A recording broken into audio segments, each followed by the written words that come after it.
I will continue to do that.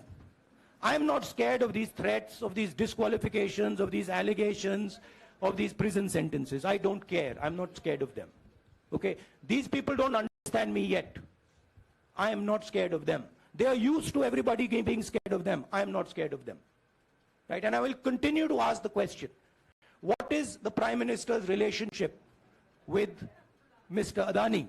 It is an old relationship. It is a relationship that began when he was Chief Minister of Gujarat. Mr. Adani constructed the idea of Resurgent Gujarat, organized all that. This is a partnership. It's a close partnership. I'm going to keep asking that question. Rahul ji, मैं मोहित दुबे हूं। मेरा सवाल यह है कि आप शहीदों के परिवार से आते हैं। आपकी दादी भी डिस्क्वालीफाई हुई, जनता के बीच गई, आप सत्ता में वापस आए। आज के दौर में राहुल गांधी भी डिस्क्वालीफाई हो गए हैं क्योंकि तमाम आपने इश्यूज को उठाया, चीन के इश्यूज को उठाया। क्या राहुल गांधी भी जनता के बीच में जाएंगे और वही वापसी फिर से करेंगे? राहुल गांधी भारत जोड़ो यात्रा में 4.5 महीने जनता के बीच में रहेंगे और वो मेरा काम है, वो मैं करता जाऊंगा। हाँ जी, अनवर। आज के हिंदुस्तान में जो पहले राजनीतिक पार्टियों को सपोर्ट मिलती थी, मीडिया से मिलती थी, बाकी इंस्टीट्यूशन से मिलती थी, वो नहीं मिलती है। तो ऑपोजिशन की पार्टीज को एक ही रास्ता है, जनता के बीच में जाने का। हाँ जी, अनवर। सर, भारतीय जनता पार्टी ने आप पर ओबीसी समुदाय के अपमान का आरोप लगाया है। इस पर आप क्या जवाब देना चाहेंगे भारतीय जनता पार्टी को? मैं पिछले भारत जोड़ो यात्रा में, आप मेरी कोई भी स्पीच देख लीजिए, मैं वहां कह रहा हूं सब समाज एक हैं, सबको एक साथ चलना चाहिए, भाईचारा होना चाहिए, नफरत नहीं होनी चाहिए, हिंसा नहीं होनी चाहिए। तो मेरी पोजीशन बिल्कुल क्लियर है। ये ओबीसी का मामला नहीं है, ये नरेंद्र मोदी जी और अदानी जी के रिश्ते का मामला है। 20,000 करोड़ रुपए जो अदानी जी को पता नहीं कहां से मिले, उसके बारे में मैं सवाल पूछ रहा हूं और उसका जवाब चाहिए। बीजेपी ध्यान को भड़काने की कोशिश करती है, कभी ओबीसी की बात करेगी, कभी विदेश की बात करेगी, कभी कुछ और बात करेगी, कभी डिस्क्वालिफिकेशन की बात करेगी, मगर सवाल यही है 20,000 करोड़ रुपए, $3 बिलियन किसका था? संजय मिश्रा। और वो अदानी का पैसा नहीं हो सकता। संजय मिश्रा।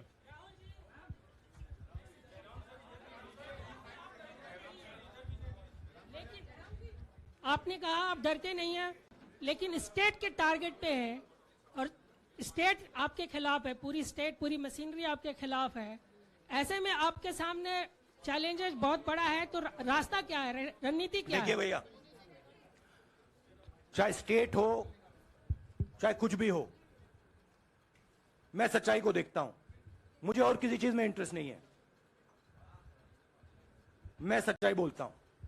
राजनीति में ये फैशनेबल बात नहीं है, मगर ये बात मेरे खून में है। मैं और कोई रास्ता निकाल ही नहीं सकता हूं। तो मेरा काम ये है, ये मेरी तपस्या है, जीवन की तपस्या है, उसको मैं करता जाऊंगा। चाहे मुझे डिस्क्वालीफाई करें, मारे पीटे, जेल में डाले, मुझे कोई फर्क नहीं पड़ता। मुझे अपनी तपस्या करनी है। इस देश ने मुझे सब कुछ दिया है। शांत हो जाइए। इस देश ने मुझे सब कुछ दिया है, प्यार दिया है, इज्जत दी है, इसलिए मैं ये करता हूं। हाँ, Supriya. Sir, Rahul sir, BJP के जो लीडर्स आप पे अटैक कर रहे हैं उस पर आप क्या कहेंगे? और इसके अलावा वायनाड, वहां पर जब से खबर गई है, वहां पे लोग बहुत डिसबिलीफ में हैं, प्रोटेस्ट भी इरप्ट हो रहा है। आप अपनी कॉन्स्टिट्यूएंसी के लोगों को क्या कहना चाहेंगे?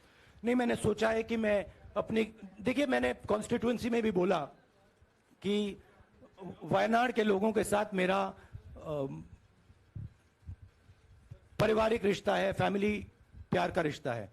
तो मैंने सोचा कि मैं वायनाड के लोगों के लिए अपनी एक चिट्ठी लिखूं उनके लिए कि मेरे दिल में उनके लिए क्या है। तो वो तो मैं रिजॉल्व कर दूंगा। उनका, देखिए, बीजेपी के नेताओं का काम यही है। देखिए, वो सब नरेंद्र मोदी जी से डरते हैं, कारण आप जानते हो। नरेंद्र मोदी जी ने कहा कि देखिए ध्यान हटाना है। वो सब जानते हैं अदानी जी और नरेंद्र मोदी जी का रिश्ता, सारे के सारे जानते हैं क्या रिश्ता है, सब जानते हैं, मगर डरते हैं।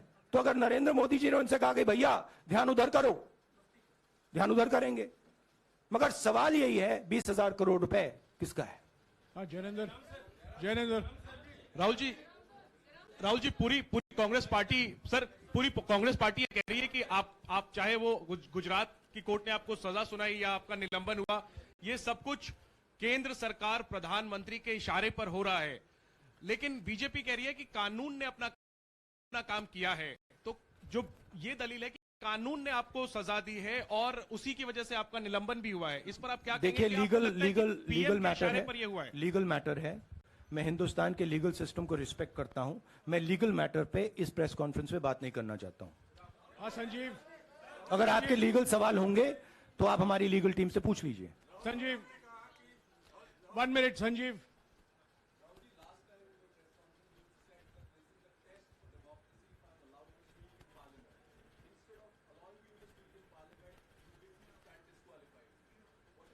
No, look, please understand why I have been disqualified. I've been disqualified because the Prime Minister is scared of my next speech. He's scared of the next speech that is going to come on Adani, right? I've seen it in his eyes. So he's terrified of the next speech that is going to come, and they don't want that speech to be in Parliament. That's the issue. That is why first the distraction, now the disqualification. Please don't be confused about this matter. There is a deep relationship between Narendra Modi ji and Mr. Adani. There is a question. 20,000 crore rupees have suddenly arrived in Mr. Adani's shell companies. Where has this money come from? Whose money is it? It is, some of these companies are defense companies. Why is the defense ministry not asking this question?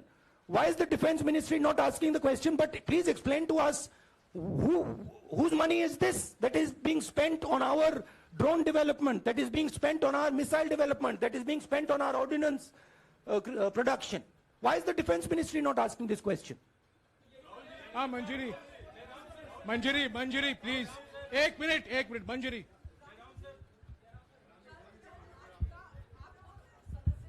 रद्द हुई तो उसके बाद बहुत सारे ऐसे विपक्षी दल जो अभी तक कांग्रेस से दूरी बना के चलते थे वो भी आपके समर्थन में आए। तो आपको क्या लगता है अब वो समय आ गया है जब सारे विपक्ष को एकजुट हो जाना चाहिए? मैं उन सब विपक्षी दलों का धन्यवाद करता हूं कि उन्होंने इस बात में हमारी सपोर्ट की और हम सब मिलके काम करेंगे। रंजीता, जिस बयान को लेकर आपको ये सजा सुनाई गई है, क्या आपको लगता है, आपको अफसोस है उस बयान को लेकर? क्या कहेंगे उस बयान पर? अब देखिए अब ये लीगल डिस्कशन है, उस पे मैं टिप्पणी नहीं करना चाहता हूं क्योंकि ये कोर्ट में मामला है। मगर मैं जो भी सवाल उठाता हूं वो सोच समझ के उठाता हूं। हाँ जी नीरज। राहुल जी अभी कुछ ही दिन पहले लक्षद्वीप के सांसद मोहम्मद फैजल की सदस्यता गई थी और बाद में हाईकोर्ट ने स्टे कर दिया था। अभी उनकी मेंबरशिप रीइंस्टेट नहीं हुई है। देखिए सुन लीजिए। हाँ। राहुल जी सुन लीजिए, अभी उनकी सदस्यता रीइंस्टेट नहीं है, लेकिन चुनाव आयोग ने चुनाव की घोषणा करने के बाद उसे रोक दिया था। अगर ऊपरी अदालत से आपको स्टे मिलता है तो आपको उम्मीद है कि लोकसभा स्पीकर भी आपकी सदस्यता को बहाल कर देंगे? मुझे उम्मीद में कोई इंटरेस्ट ही नहीं है। चाहे मुझे सदस्यता मिले ना मिले, मैं अपना काम करूंगा। अगर ये मुझे परमानेंटली डिस्क्वालीफाई कर दें तो भी मैं अपना काम करूंगा। अगर मुझे रीइंस्टेट कर दें तो भी मैं अपना काम करूंगा। मुझे कोई फर्क नहीं पड़ता मैं पार्लियामेंट के अंदर हूं या बाहर हूं, कहां हूं। मैंने आपसे कहा मुझे अपनी तपस्या करनी है, मैं उसको करके दिखाऊंगा। आपके लिए नहीं, अपने लिए। रवि एक मिनट रमन। हाँ। एक मिनट रमन।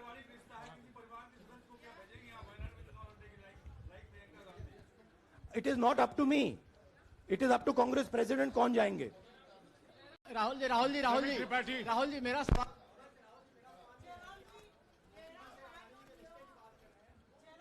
आपके यहाँ बैठे हैं, हाँ। दोनों मुख्यमंत्रियों का भी अडानी जी से रिश्ता है, उनके साथ लेन देन का मामला, उसका कहा जाए धंधे का मामला है, लेकिन क्या धंधे का मामला क्या बात कर रहे हैं? ये धंधा रोकेंगे ये लोग? जिनके पास जो भी स्टेट का उनके साथ नाता है, जो भी बिजनेस चल रहा है, वो बिजनेस रोका जाएगा क्या? देखिए, सिंपल सी बात है, आप डिस्ट्रैक्ट करने की कोशिश मत कीजिए। 20,000 करोड़ रुपए अदानी जी की शेल कंपनीज में कहां से आए? आप इंक्वायरी कीजिए। अगर बात निकली कि हमारे चीफ मिनिस्टर का पैसा है तो इनको जेल में डाल दीजिए। अगर बात निकली तो किसी और का पैसा है तो उसको जेल में डालिए। हाँ Siddharth sir, Rahul sir, please madam, 1 minute. Madam आप लोकतंत्र को समझिए। ये जो पैनिक रिएक्शन इन्होंने किया है नरेंद्र मोदी जी ने, इससे सबसे ज्यादा फायदा मिलेगा विपक्ष को। ये इन्होंने हमें हथियार पकड़ा दिया है। ये आप बात समझिए। ये मोदी जी पैनिक में आ गए कि बात निकल जाएगी, ये 20,000 करोड़ रुपए किसके हैं, डर गए, घबरा गए, इन्होंने पूरा सीक्वेंस शुरू कर दिया। ये विपक्ष को सबसे बड़ा इन्होंने हथियार दिया है राहुल जी, क्योंकि जनता के माइंड में अब एक सवाल आ गया है कि जनता जानती है कि अदानी जी भ्रष्ट व्यक्ति है। अब जनता के माइंड में यह सवाल उठा है कि इस भ्रष्ट व्यक्ति को हिंदुस्तान का प्रधानमंत्री क्यों बचा रहा है। यह मतलब अब सब कुछ बीजेपी के लोग, नरेंद्र मोदी जी सब कुछ इस व्यक्ति को बचाने के लिए क्यों कर रहे हैं। दूसरा सवाल, बीजेपी के लोगों ने कहा कि अदानी पर आक्रमण देश पर आक्रमण है। मतलब इनके माइंड में देश अदानी है और अदानी देश है। बात समझिए राहुल जी, मेरा सवाल आपसे ये है कि जब आप ये फैसला सामने आया, आपको मैक्सिमम पनिशमेंट जो है इसमें हो सकती है वो आपके लिए मुकर्रर की गई। इस बीच कई लोगों ने ये भी कहा, आपके पार्टी के भी एक सांसद ने कहा कि कम से कम जज को ये देखना चाहिए था कि सामने जो शख्स है वो एक गांधी परिवार से आता है। इस पर आप क्या कहेंगे? और आपको लगता है मैक्सिमम पनिशमेंट जो है आपके केस में, मैक्सिमम पनिशमेंट आपके लिए मुकर्रर की गई, क्या आपको इसके पीछे क्या कहना है आपका? वही मैंने कहा, अगर डिस्ट्रैक्शन करना है, मैक्सिमम पनिशमेंट की तो जरूरत है। मिनिमम पनिशमेंट से बात थोड़ी बनेगी। मैं तो सोच रहा था भैया 5 साल होते, 7 साल होते, 10 साल होते, वो भी मिल जाता। मुझे क्या फर्क पड़ रहा है यार Rajdeep.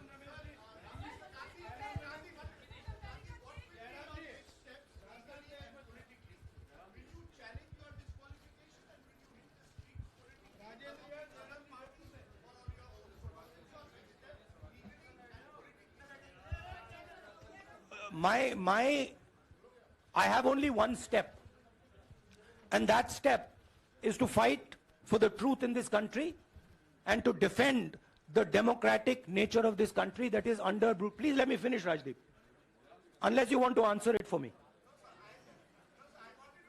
You do that also sometimes. Yeah. So my job, as I see it, is to defend the democratic nature of this country. And I will do whatever I have to do to defend the democratic nature of this country. What does that mean? That means defending the institutions of this country. That means defending the voice of the poor people of this country. That means telling the people of this country the truth about people like Mr. Adani, who are basically exploiting the relationship they have with the Prime Minister. Yeah, Pallavi, please 1 second, let's go. Look, see, these are legal matters. It makes me no difference. I told them, it makes me no difference if I'm disqualified, not qualified, whatever. It makes me no difference. Disqualify me for life. Put me inside jail. I will keep going. I will not stop. Mr. Gandhi, Yeah, Mr. Pallavi. Gandhi, 2 things here. One, are you worried or apprehensive about the political relevance of, say, the opposition and the Congress Do I look party worried to you? One. Second, Do I look worried to you? I'm excited. I'm happy that these people are giving me the best gift they could give me. And second, Mr. Gandhi, is that BJP's reaction since yesterday is that if you hadn't torn the ordinance then perhaps you wouldn't be facing the law today. Your response to that? My response to that is that when somebody is guilty of something, they want to distract everybody's attention. Right? If you catch a thief, the first thing he says is, I didn't do it. The second thing he says, look there, look there, look there, look there. Right? That's what the BJP is doing. We have caught 20,000 crore rupees entering Mr. Adani's companies. Nobody knows whose money that is. That money cannot be Mr. Adani's money. He does not generate this type of money. So that money has come from someone. All this, OBC, disqualification, anti-national, all this is to distract from the panic that the Prime Minister is feeling. That his relationship with Mr. Adani is going to be exposed. Let me tell you, that relationship is going to be exposed. Nobody is going to stop that. It is going to happen. Because the opposition is going to press this thing until we find the answer. हाँ रवि सिसोदिया जी को दे दो। राहुल जी जो judgement आया उसको लेकर BJP ने उसको किया है कि आपने ओबीसी का अपमान किया, पूरे देश में प्रेस कॉन्फ्रेंस करने की तैयारी कर रहे हैं कि आपने ओबीसी का अपमान किया था। भैया देखिए, पहला आपका अटेम्प्ट वहां से आया, दूसरा आपका अटेम्प्ट यहां से आया, तीसरा आपका अटेम्प्ट यहां से आया। आप इतनी डायरेक्टली बीजेपी के लिए क्यों काम कर रहे हो? थोड़ी डिस्कशन से करो यार, थोड़ा घूम घाम के पूछो। क्या आपको ऑर्डर दिया है क्या? देखो मुस्कुरा रहे हैं। घूम घाम मैं आपको उदाहरण देता हूं, आप थोड़ा घूम घाम के निकाल नुकुल के बोलो। देखो ऐसे बोलो पहले, राहुल जी, हाँ तो please if you want to work for the BJP, then bring a BJP flag symbol here and put it on your chest. Then I'll answer you the same way I answer them. Don't pretend to be a press man. Vikrant, Rahul ji हवा निकल गई। Rahul ji, BJP के लोग बार बार ये बात कहते हैं कि आपने जब विदेश में जाके भाषण दिया तो उन्होंने कहा माफी मांग लेते। अभी कहा कि कोर्ट में आपसे कहा गया माफी मांग लेते। तो जब ये लोग कहते हैं राहुल गांधी माफी मांग लेते, तो राहुल गांधी क्या सोचते हैं? राहुल गांधी सोचता है मेरा नाम सावरकर नहीं है, मेरा नाम गांधी है। गांधी किसी से माफी नहीं मांगता। और मैंने कहा, पार्लियामेंट हाउस में कहा कि भैया मुझे बोलने दीजिए ना, एक बार तो बोलने दीजिए। 2 बार चिट्ठी लिखी, तीसरी बार मैं पर्सनली स्पीकर से जाके कहता हूं, स्पीकर सर प्लीज, आप डेमोक्रेसी के लोकतंत्र के आप प्रोटेक्टर हैं, मुझे बोलने दीजिए। मुस्कुरा के कहते हैं भैया मैं तो नहीं कर सकता। आप नहीं कर सकते तो कौन कर सकता है? शायद मुझे जाके मोदी जी से पूछना पड़े, वो तो करने नहीं देंगे। तो मेरा जो पॉइंट है, इस देश में लोकतंत्र खत्म हो गया है। इस देश के लोग जो इनके दिल में है, हमारे दिल में है, बोल नहीं सकते हैं। इस देश के इंस्टीट्यूशंस पर आक्रमण हो रहा है। और उस आक्रमण का मैकेनिज्म क्या है? उस आक्रमण का मैकेनिज्म नरेंद्र मोदी जी और अदानी जी का रिश्ता है, वो फाउंडेशन है। मैं नरेंद्र मोदी जी पर सवाल नहीं पूछ रहा हूं, मैं अदानी जी पर सवाल पूछ रहा हूं। बीजेपी अदानी जी को क्यों प्रोटेक्ट कर रही है? आप नरेंद्र मोदी जी को प्रोटेक्ट कीजिए। मैं अदानी जी पे पूछ रहा हूं, आप अदानी जी को क्यों प्रोटेक्ट कर रहे हो? आप इसलिए अदानी जी को प्रोटेक्ट कर रहे हो क्योंकि आप ही अदानी हो। Thank you.